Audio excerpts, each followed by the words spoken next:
Hello friends, स्वागत है आपका आपके अपने लीगल चैनल सोच पर प्रहार में। दोस्तों, आज के इस वीडियो में मैं आपको मेंटेनेंस केसेज पर क्रॉस करना बता रहा हूं कि वाइफ का क्रॉस आपको कैसे करना है। ये मेंटेनेंस केस कोई सा भी हो सकता है, अंडर सेक्शन 125 भी हो सकता है, डीवी एक्ट में भी हो सकता है, सेक्शन 24 में मेंटेनेंस मांग रही है।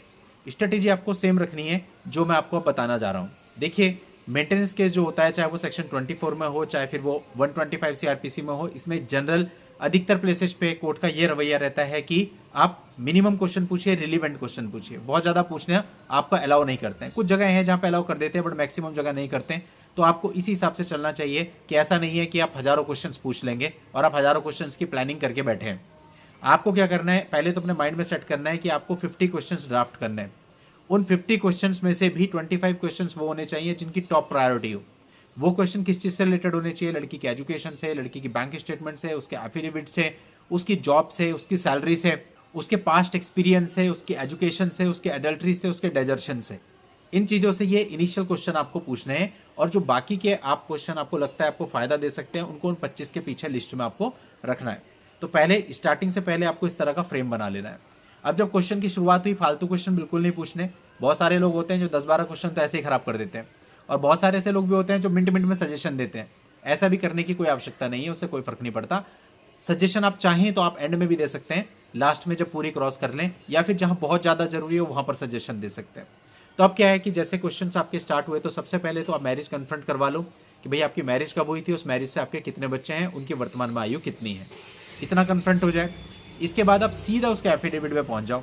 एफिडेविट में सबसे पहले होता है कि भाई उसकी एजुकेशन क्या है। अगर आपको लगता है उसकी एजुकेशन गलत है, तो आपको उससे पूछना है आपकी एजुकेशन क्या है। मान लेते हैं उसने बताया बीबीए, तो आपको कहना है, मेरा ये कहना है कि आपने एमबीए किया हुआ है और ये आपने कोर्ट से छुपाया है। ये आपका सजेशन हो गया।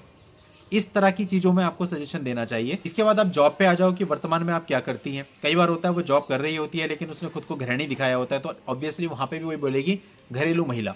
तो फिर अगर आपको उसकी जानकारी है, तो आप बताइए कि हमारे अनुसार आप किस कंपनी में काम करती हैं।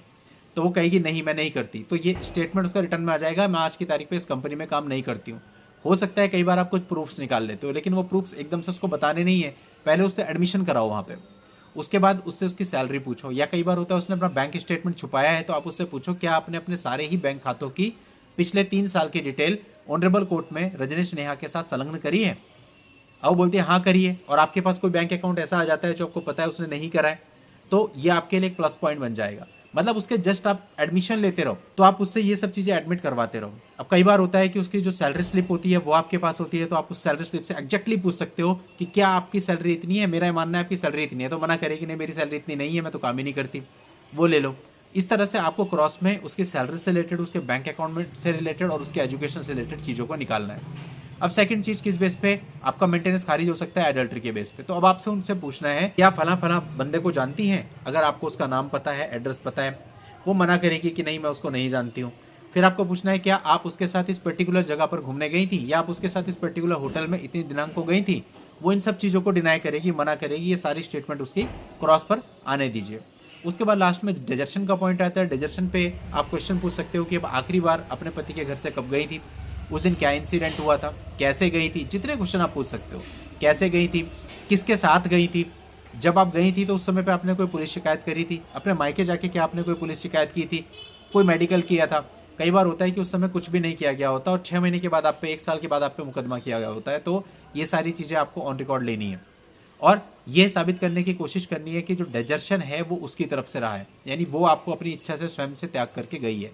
और आपको ये भी पूछना है, अगर आपने उसके खाते में पैसे डाले हैं उस समय पे जब वो गई थी या उसके बाद, तो आपको पूछना है कि आपके इस पर्टिकुलर बैंक खाते में आपके पति ने कभी पैसे जमा कराए थे, या जब आप गई थी तब आपको कुछ पैसे दिए थे। अब इस चीज़ को झूठ नहीं बोल सकती, क्योंकि ऑनलाइन पैसे होंगे, आपके अकाउंट में आए हुए होंगे, तो ये ज़रूर पूछना है। और जब ये पूछेंगे तो फिर इससे ये भी हो जाएगा कि आपने पैसे दे करके उसको विदा किया था और वो अपनी मर्जी से स्वयं गई थी। तो ये पॉइंट्स आपको पूछने हैं। ये वो पॉइंट है जिनसे आपका मेंटेनेंस खारिज हो सकता है या कम हो सकता है। इसके बाद फर्दर फैक्ट्स पे क्वेश्चन आ जाते हैं कि कुछ फैक्ट्स से रिलेटेड आपके पास कोई एविडेंस है, वो क्वेश्चन आप इन 25-30 क्वेश्चन के बाद डालिए। जितना कोर्ट आपको अलाउ करेगी उतना आप पूछ सकते हैं।